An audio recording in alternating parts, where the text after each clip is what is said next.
The best, most dramatic photography locations don't make the best images. Lovely stinky pile of seaweed next to me. And I am, slash was, slash, I don't know anymore, a marine biologist. Gotta put some appreciation on the seaweed. Need to justify spending money on faster memory cards and a second camera body, because I want to be able to have a camera set up to take still images and another one ready to go to take pictures of birds. The only problem is I have no money and I'm a broke grad student, so I don't make money. So any suggestions on how to make thousands of dollars really quickly, I'm open to them. Legality, not a question, I just need money. But takeaways, just get out with your camera. Go somewhere local. It'll benefit you in the long run. When I first got here, I thought I was just gonna photograph the sunrise, some nice crashing waves, or the sand dunes. But that's nothing special. All beaches have waves, sand, and some kind of dunes. But then I remembered that down here, along all that gorgeous red rock, is lots of little sea caves. Also, that's not my tent, so I hope I don't wake them up or scare them. I should mention where I am. Anyone from Atlantic Canada or Eastern Canada, these rocks are an absolute dead giveaway. The bright red soil around here is super iron rich. Everyone around here loves potatoes, so that means I'm on Prince Edward Island. More specifically, right now, I'm at Thunder Cove Beach. I know I said I'm headed to those cliffs, but I'm an absolute sucker for those like low rolling waves. I might have to try and line up an image of these first before I make it over to the sea caves. My favorite time of the day is the tide's going out. The water is quite shallow along the shore, and there's really low crashing waves.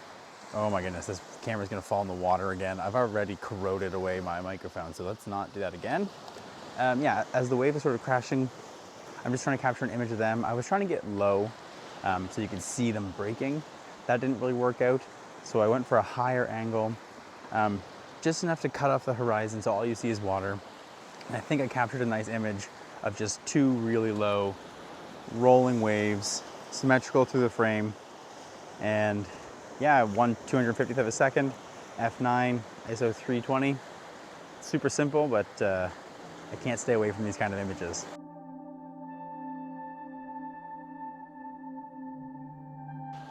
Okay, so I spun myself around because I heard some bigger waves crashing in the opposite direction. And I'm a sucker for these images. Like, there's big, well, big, relatively speaking, they're not that large, but white crashing waves. And then in the foreground, closer to me, oh, my feet are wet. Oh, that was gross. Closer to me is sort of just small ripples just gliding along the sand. And then in the background, there's these bigger waves. And it's nice patterns, it's shapes, it's repetition, and it's just really pleasing to look at. So I turned my camera vertical, same thought process as the previous image, but I think I like these ones more.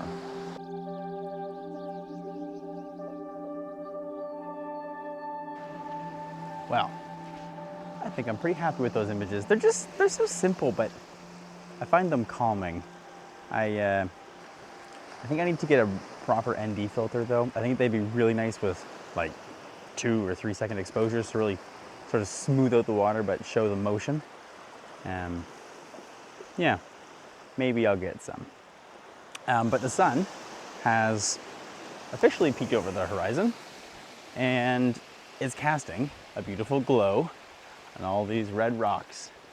So I think I'm gonna hold true to my word now and head, yeah, I'm silhouetted again, and head towards them because I think they're gonna be my main subjects for this morning.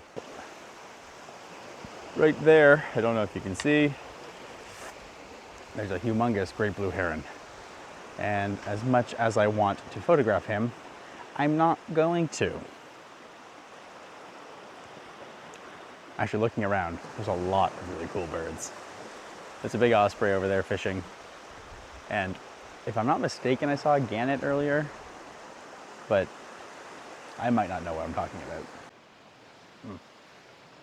Good thing I didn't get my hopes up to photograph the heron because he's gone. I put the camera away and he just flew right away. These are absolutely spectacular with the nice morning glow and the soft colors. I'm pretty happy. I think I've gotten good images of well, here this morning, but also in the past. I think I've gotten some pretty nice images of waves like that. But I'd love to get like a showstopper of those.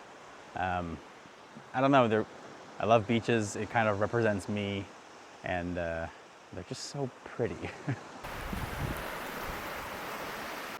So me kind of getting distracted by that heron there made me think of something that I've been thinking about a lot recently, and it's that the best, most dramatic locations don't always make for the best images, especially in my case. In last week's video, I guess it would have been 2 weeks ago, when I was in Grand Manan photographing these beautiful dramatic cliffs at sunrise. I was overwhelmed. Like, I was at such a beautiful location and the conditions were perfect for amazing pictures, but it stressed me out because everything was so perfect and it seemed amazing for photography. I felt like I had to get a good image no matter what. And because of that, I was rushing things. I was not thinking about things properly and getting easily distracted. So when I had the best shot of the night lined up, I think, composition wise, and the light was happening, I hadn't taken any images yet, but then I saw two falcons swooping around together in the sky. I don't know if it was a mating thing or courting, but it was absolutely stunning. And rather than, sorry, I'm getting distracted by birds. Rather than taking the shot I had initially lined up with beautiful pink colors in the sea fog and beautiful dramatic landscapes, I dropped my camera, switched lenses, tried to get a picture of the birds, and then because of that, I didn't get a good picture of the birds. Well, maybe. I didn't get a super good picture of the birds, and I didn't get a super good image of the cliffs. So yeah, the beautiful, perfect photography location. I'm happy with the images, but I think I could have done more, and I think part of the reason why I might not like them as much as I could have is because I was just anxious. I felt like I had to deliver a nice image, which made me a little stressed, and it didn't benefit me, which is why I think locations like this, where I am now, which, I mean, albeit is an amazing location, it's not this super dramatic, large scale landscape that you'd expect people to take amazing pictures at. So I'm more relaxed here, and to me this is an easier place to make better images because I'm more comfortable.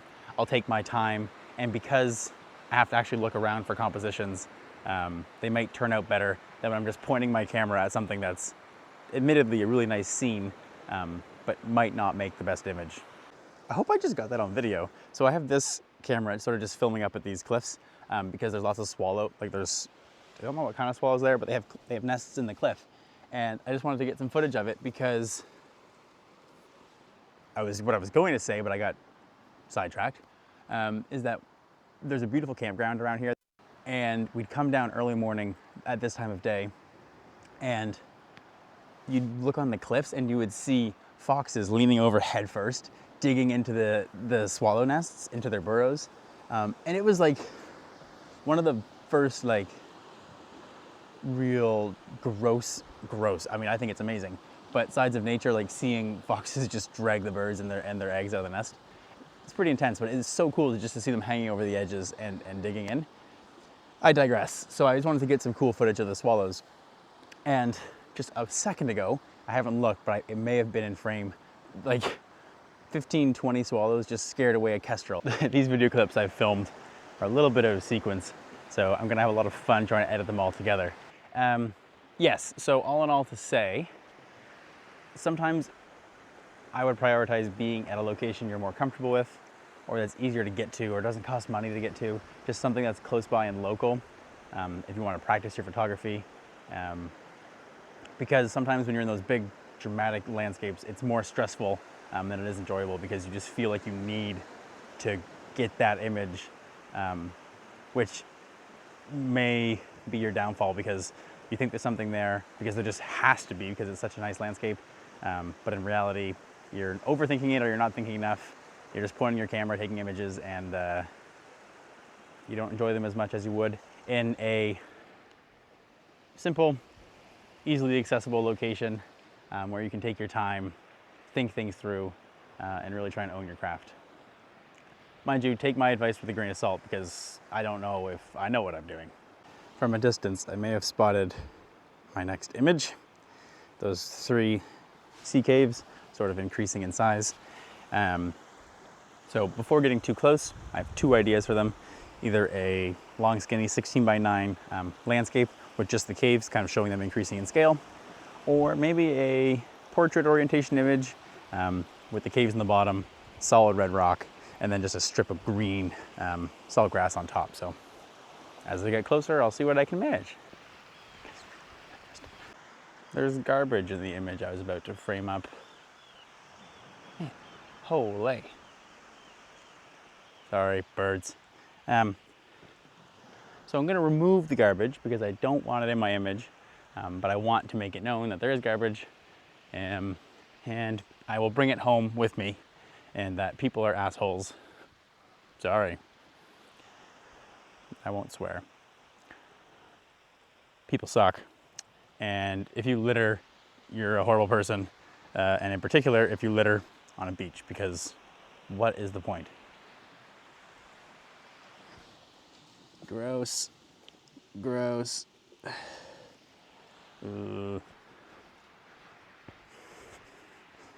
Okay, so I have the first option of images lined up. I don't think it's gonna work. It might when I can see it cropped properly, but from a distance, I really could only see this, this, and this. But being up close, there's sort of a slot here as well. So the symmetry I was hoping for is not quite there. But it's still an interesting subject, so I might be able to do something with it, but it's just super simple composition. You can't see anything. The center cave, dead center in the frame on the bottom, one on either side. And then you can see the rock face above it, and then the sand below it. So I'll take this image, and then I'll put it into portrait mode. I'll rotate my camera and see if that image is any more pleasing. But first glance, I think the portrait image will be a lot better. The slot that I mentioned isn't quite as distracting. It actually kind of works quite well because it adds a little bit more symmetry to the bottom in this case. In the landscape, it was distracting, I found, but in this scenario, it's nice. And sand in the bottom, the little caves, cliffs, beautiful grass, bright blue sky, layers, repetition, symmetry. It's all I've been drawn to recently. And yeah, it's a super simple image. I'm shooting it at, sorry, one moment please. Please hold. 50th of a second, f9, ISO 160.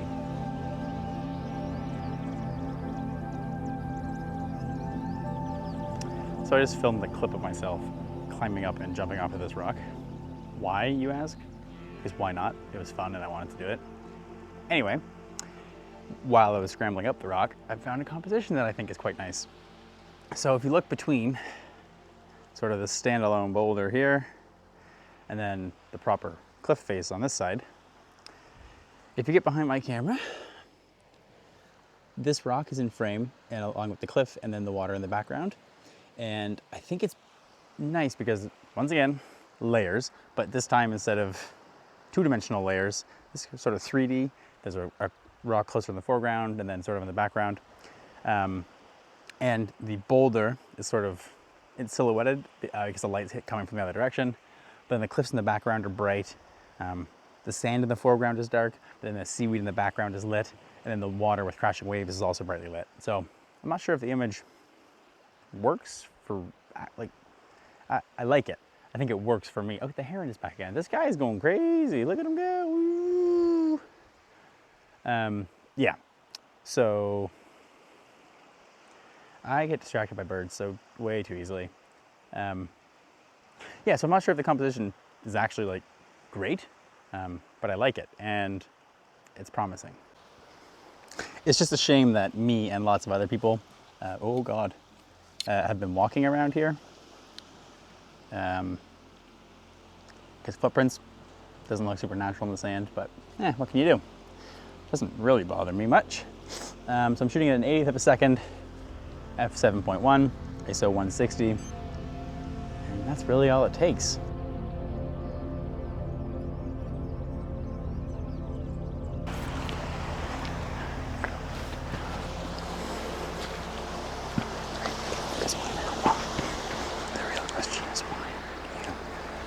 Here to take a thumbnail image.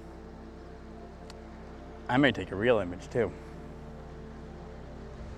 There's nice leading lines. There's a humongous pile of seaweed next to me over here. Beach is going straight out to the ocean. The sun's glaring in on my left. It could be pretty nice actually.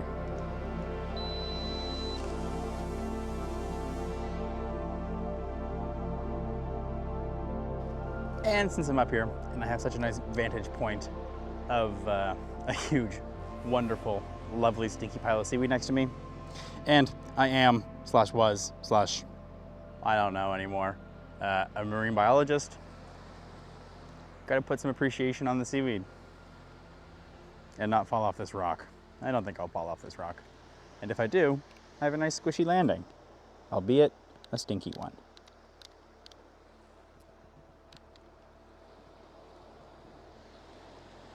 I'm at least trying to find some interesting pieces of seaweed.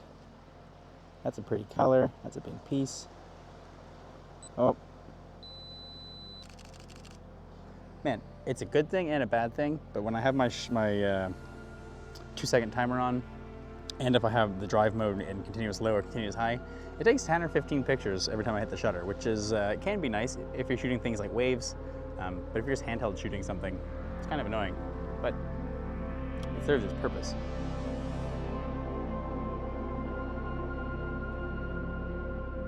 Yeah. Oh God. That's a lot easier to come down by jumping. And when your hands aren't full of expensive technology. Yep. Yeah, so let me know what you think. If you think that it's more beneficial to go to easily accessible locations and make images you're happy with, or if you would drop everything and everything to get to the most dramatic place to take images. I'm curious about people's perspective on that. If you liked this video, if you liked any of the images, if you thought my rambling wasn't too distracting, or if you just think I'm a nice, charming Canadian guy, I post these videos every week, so tune in again next Tuesday if you want to see more. Till next time.